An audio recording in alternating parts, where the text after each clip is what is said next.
চকুটো ইয়াত আছে নি চকুত এনেকৈ দেখাইছে অঁ চকুটো ইয়ালৈ কেনেকৈ আহিলে ইমান কিন্তু মানৱ আৰু মেঘালী মোৰ কাৰণে জীৱনৰ আটাইতকৈ ধুনীয়া কেৰেক্টাৰ আছিলে মানৱ মেঘালী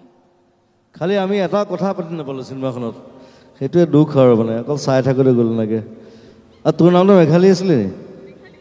সেইটো আজিহে গম পালোঁ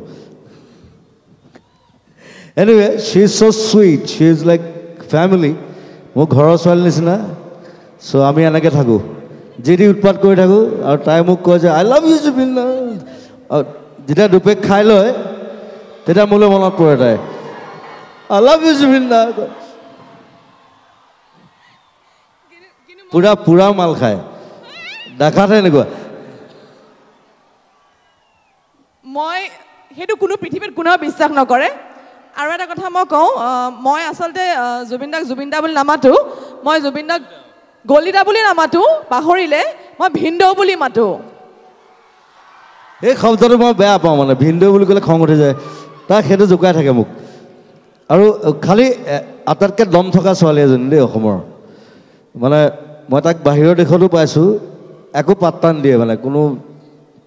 ল'ৰা হওক কিবা হওক এই কোন ঘেণ্টা হয় মানে এনেকুৱা টাইপ মানে চ' I love her so' much thank U চিটলি